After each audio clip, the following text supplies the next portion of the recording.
Morning students. आज हम networking के थर्ड पार्ट में हैं। लास्ट पार्ट में हमने डिस्कस किया था नेटवर्क और उसकी टाइप्स, और उसके साथ हमने डिस्कस किया था different types of the networks के साथ different types of the connecting media. तो उसमें हमने सिर्फ गाइडेड मीडिया को डिस्कस किया था। तो आज हम स्टार्ट कर रहे हैं पार्ट 3 में, नेटवर्किंग का पार्ट 3। इसमें हम पढ़ेंगे अनगाइडेड मीडिया। जब हम बात करते हैं अनगाइडेड मीडिया, इसे बोला जाता है wireless media. Wireless media means कि अगर हम दो या दो से ज़्यादा इलेक्ट्रॉनिक गैजेट्स को कनेक्ट कर रहे हैं तो उसके बीच कोई फिजिकल कनेक्शन नहीं होगा। इसमें हमें मोबिलिटी मिलती है और इसी के कारण हम क्या कर पाते हैं कि अच्छे से डाटा ट्रांसफ़र कर सकते हैं इन अ क्लोज्ड एरिया और इन अ ओपन एरिया। इसमें बहुत अच्छी चीज़ें इसमें ये मिलती है कि डिफ़िकल्ट टेरिटरीज होती हैं, जैसे ओशंस होंगी, हिली एरियाज़ हो गया, वहाँ पे इनकी इस्टेब्लिशमेंट बहुत अच्छी होती है। तो जो कॉमनली यूज्ड हैं, जो हमारे सिलेबस में मेंशन किए गए हैं वायरलेस नेटवर्क, वो है हमारे पास microwave, radio wave and the last is satellite communication.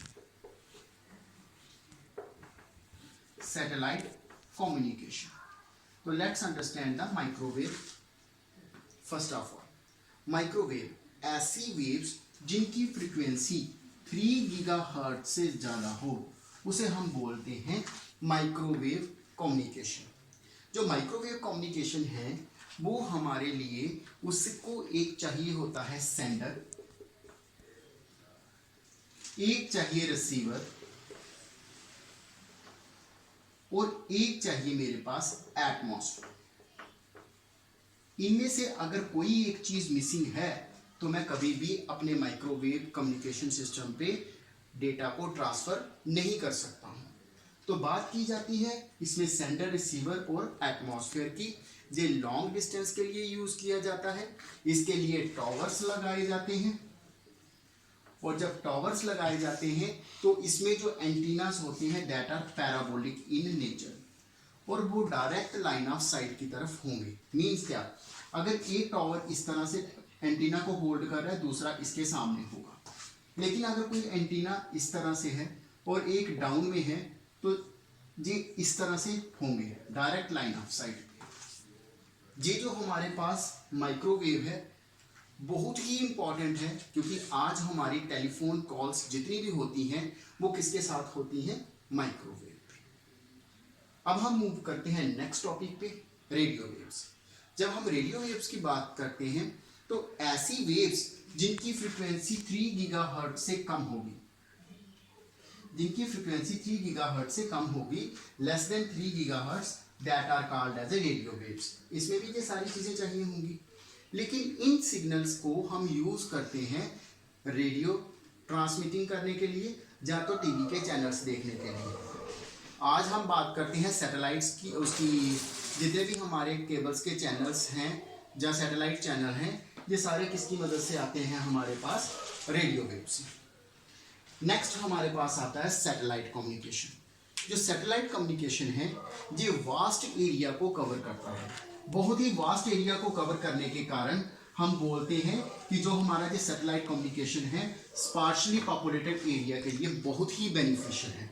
तो इसके लिए कैसे यूज़ किया जाता है, जैसे मेरे पास जी एक अर्थ का सरफेस दिख रहा है, तो हम कहते हैं जहाँ पे एक क्या होगा, हमारे पास सेंडर, और जहाँ पे बहुत सारे स्टेशंस हैं जो डेटा को रिसीव करना चाहते हैं, but distance should be so much, let it be 12600 kilometre. तो अगर हम जहाँ पे एक सैटेलाइट एस्टेब्लिश करें तो सैटेलाइट्स के साथ ये सिग्नल जहाँ पे ट्रांसमिट होंगे और ये इनको बूस्ट करके जहाँ पे सभी पे इवनली सर्कुलेट कर देगा। अगर हम इस तरह से इसे फॉलो करेंगे तो हम एक बहुत ही लार्ज एरिया को क्या कर पाते हैं, कवर कर पाते हैं। अगर हम इसे देखें तो हमारे लिए जितने भी सैटेलाइट्स फ़ोन होंगे वो हर जगह पे वर्क किए जाते हैं, चाहे जितनी भी डिफ़िकल्ट टेरिटरीज होंगी, कभी भी हम नहीं कह सकते कि नेटवर्क का इशू आ रहा है। और अगर हम बात करें सैटेलाइट की, ये बहुत कास्ट इफेक्टिव है, बहुत कम इसके क्या है यूज़ करने के चार्जेस हैं। अगर हम बात करें इंटर कॉन्टिनेंटल ट्रैफिक, उसको भी हम बड़े अच्छे तरीके से मैनेज कर सकते हैं। अगर हम बात करते हैं सैटेलाइट कम्युनिकेशन का कोई ड्रॉबैक है, तो हाँ इसका ड्रॉबैक है। इसकी अगर आप इम्प्लीमेंटेशन कॉस्ट की बात करें तो ये काफ़ी ज़्यादा होगी, मिलियंस और ट्रिलियंस में, तो इसे एस्टेब्लिश करना बहुत मुश्किल होता है। इनके जो गाइडेड मीडिया है, इस पार्ट 3 में हम बस इतना डिस्कस करेंगे। अगर आपको कोई डाउट होगा इसमें तो प्लीज़ कमेंट्स करिएगा। Thank you very much students.